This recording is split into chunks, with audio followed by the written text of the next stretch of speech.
chers compatriotes, jeudi soir, je me suis adressé à vous pour évoquer la crise sanitaire que traverse notre pays.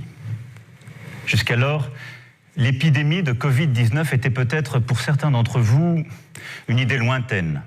Elle est devenue une réalité, immédiate, pressante. Le gouvernement a pris, comme je vous l'avais annoncé, des dispositions fermes pour freiner la propagation du virus.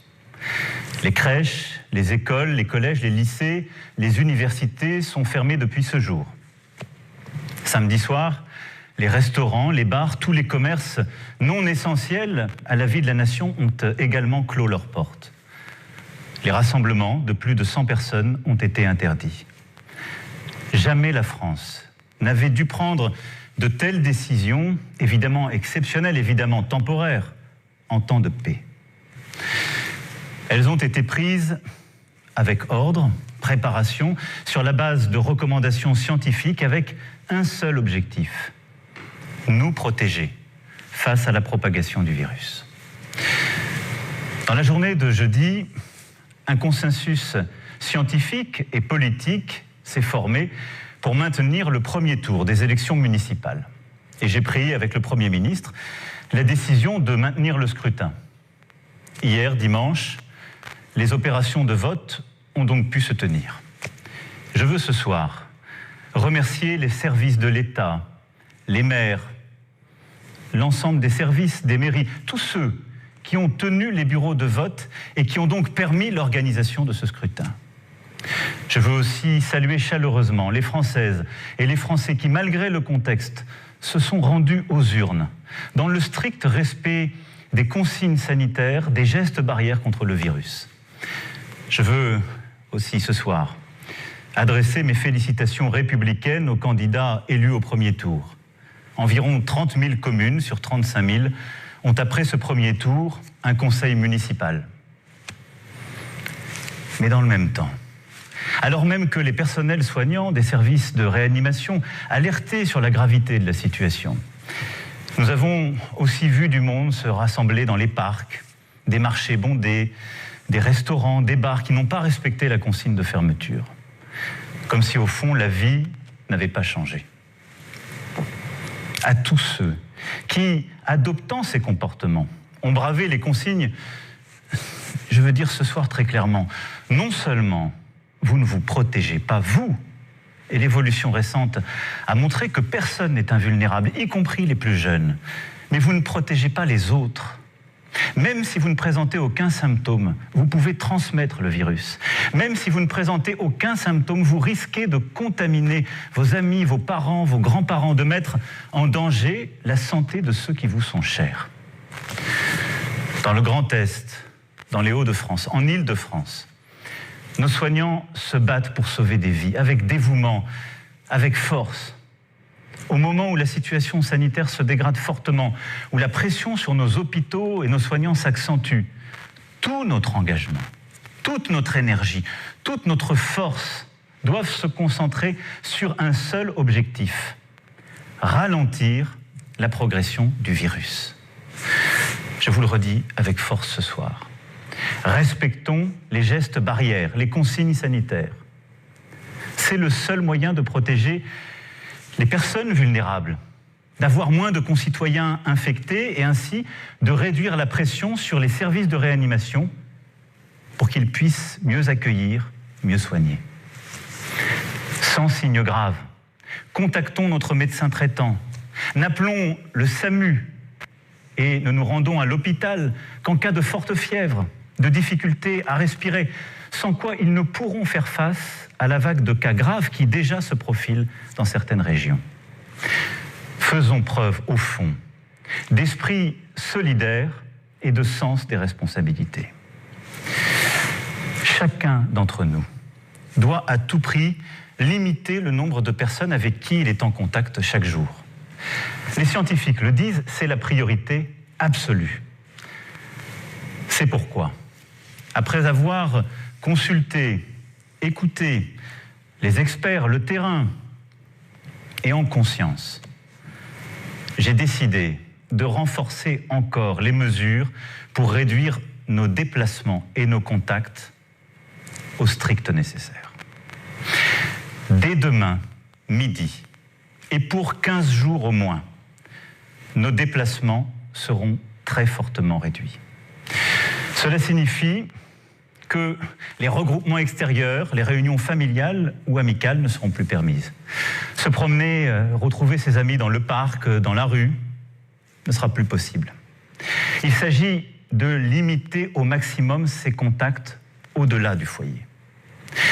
Partout sur le territoire français, en métropole comme outre-mer, seuls doivent demeurer les trajets nécessaires. Nécessaires pour aller faire ses courses, avec de la discipline et en mettant les distances d'au moins 1 mètre, en ne serrant pas la main, en n'embrassant pas. Les trajets nécessaires pour se soigner, évidemment. Les trajets nécessaires pour aller travailler quand le travail à distance n'est pas possible. Et les trajets nécessaires pour faire un peu d'activité physique, mais sans retrouver, là encore, des amis ou des proches.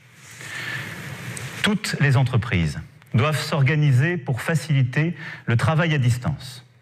Et quand cela ne sera pas possible, elles devront adapter dès demain leur organisation pour faire respecter ces gestes barrières contre le virus, c'est-à-dire protéger leurs salariés ou, quand il s'agit d'indépendants, se protéger eux-mêmes. Le gouvernement précisera les modalités de ces nouvelles règles dès ce soir, dès après mon allocution. Toute infraction à ces règles sera sanctionnée.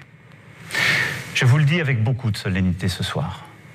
Écoutons les soignants qui nous disent « si vous voulez nous aider, il faut rester chez vous et limiter les contacts ». C'est le plus important. Évidemment, ce soir, je pose des règles nouvelles. Nous posons des interdits, il y aura des contrôles. Mais la meilleure règle, c'est celle qu'en tant que citoyen, vous vous appliquez à vous-même. Et une fois encore, j'en appelle à votre sens des responsabilités et de la solidarité. Dans ce contexte, après avoir consulté le président du Sénat, le président de l'Assemblée nationale, mais également mes prédécesseurs, j'ai décidé que le second tour des élections municipales serait reporté. Le Premier ministre en a informé aujourd'hui même les chefs de parti représentés au Parlement. Cette décision a fait l'objet d'un accord unanime. Mes chers compatriotes, je mesure l'impact de toutes ces décisions sur vos vies. Renoncer à voir ses proches, c'est un déchirement. Stopper ses activités quotidiennes, ses habitudes, c'est très difficile. Cela ne doit pas nous empêcher de garder le lien, d'appeler nos proches, de donner des nouvelles, d'organiser aussi les choses avec nos voisins, d'inventer de nouvelles solidarités entre générations, de rester, comme je vous l'ai dit jeudi dernier, profondément solidaires et d'innover là aussi sur ce point. Je sais que je vous demande de rester chez vous. Je vous demande aussi de garder le calme dans ce contexte. J'ai vu ces dernières heures des phénomènes de panique en tous sens. Nous devons tous avoir l'esprit de responsabilité. Il ne faut pas que les fausses informations circulent à tout va. Et en restant chez vous, occupez-vous des proches qui sont dans votre appartement, votre maison. Donnez des nouvelles, prenez des nouvelles. Lisez, retrouvez aussi ce sens de l'essentiel. Je pense que c'est important dans les moments que nous vivons. La culture, l'éducation, le sens des choses est important. Et éviter l'esprit de panique, de croire dans toutes les fausses rumeurs, les demi-experts ou les faux sachants. La parole est claire, l'information est transparente et nous continuerons de la donner. Mais croyez-moi, cet effort que je vous demande, je sais qu'il est inédit, mais les circonstances nous y obligent. Nous sommes en guerre sanitaire, certes. Nous ne luttons ni contre une armée, ni contre une autre nation. Mais l'ennemi est là, invisible, insaisissable, qui progresse. Et cela requiert notre mobilisation générale. Nous sommes en guerre. Toute l'action du gouvernement et du Parlement doit être désormais tournée vers le combat contre l'épidémie. De jour comme de nuit, rien ne doit nous en divertir. C'est pourquoi j'ai décidé que toutes les réformes en cours seraient suspendues, à commencer par la réforme des retraites. Dès mercredi, en Conseil des ministres, sera présenté un projet de loi permettant au gouvernement de répondre à l'urgence et, lorsque nécessaire, de légiférer par ordonnance dans les domaines relevant strictement de la gestion de crise. Ce projet sera soumis au Parlement dès jeudi. J'ai vu tout à l'heure les présidents de l'Assemblée nationale et du Sénat afin que ces textes soient votés le plus rapidement possible, afin aussi que la vie démocratique et le contrôle du Parlement continuent dans cette période. Je les en remercie et je remercie tous nos parlementaires en cet instant. Nous sommes en guerre. J'appelle tous les acteurs politiques, économiques, sociaux, associatifs, tous les Français, à s'inscrire dans cette union nationale qui a permis à notre pays de surmonter tant de crises par le passé. Nous sommes en guerre.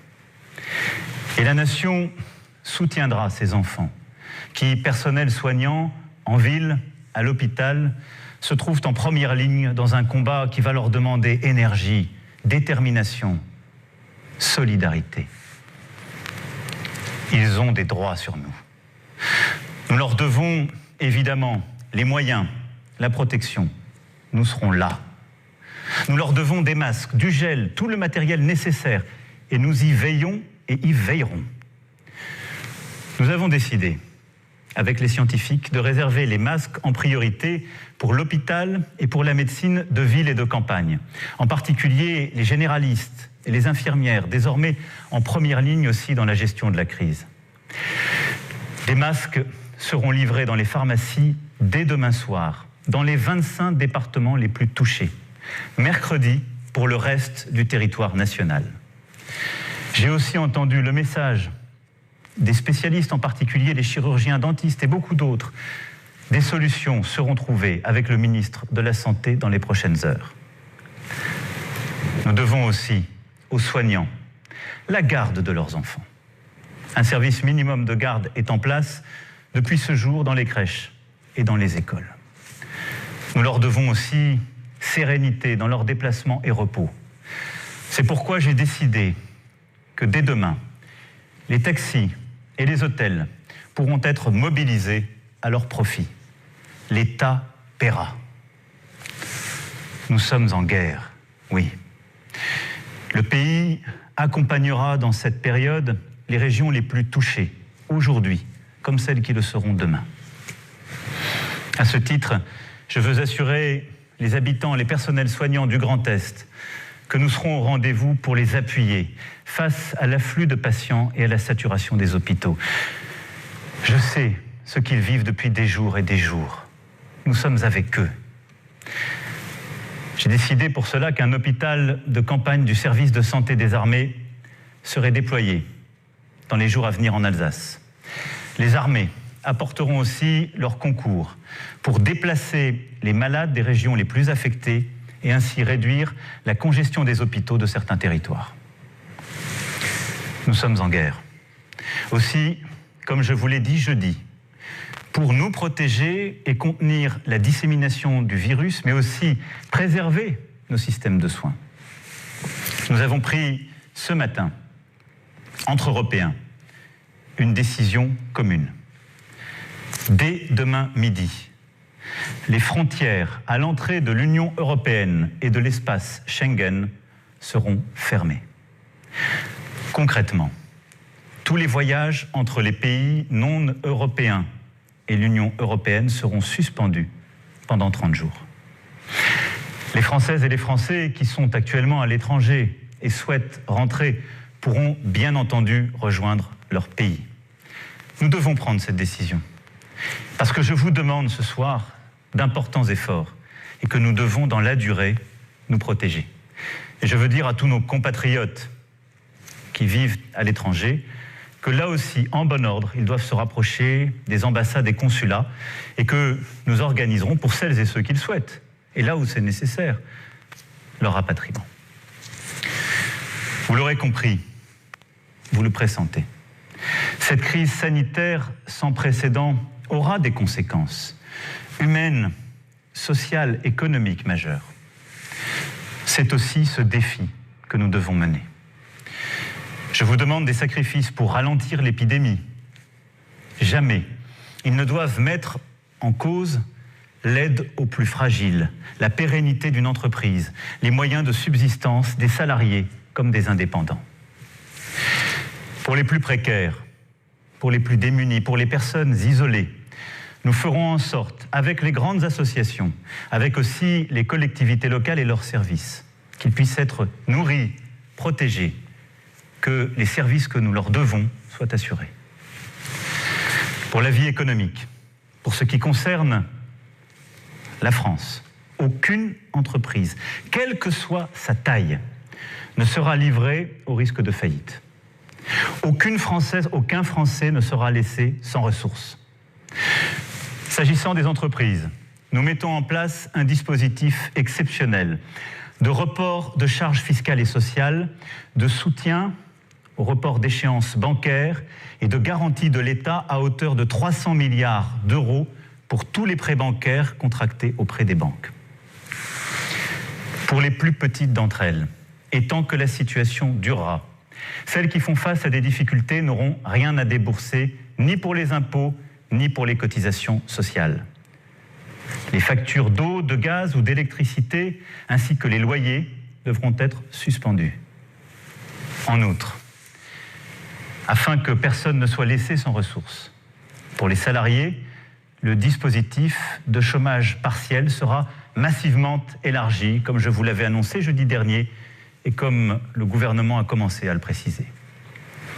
Pour les entrepreneurs, commerçants, artisans, un fonds de solidarité sera créé, abondé par l'État, et auquel le Premier ministre proposera aux régions aussi de contribuer.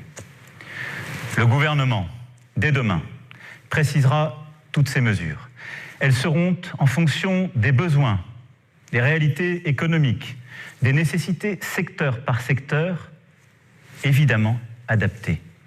Nous serons au rendez-vous pour que notre économie soit préservée dans cette période si dure et pour que l'ensemble des travailleuses et travailleurs puissent avoir cette sécurité aussi en termes de pouvoir d'achat, de continuité de leur vie. Mes chers compatriotes, la France vit un moment très difficile. Nul ne peut en prévoir précisément la durée.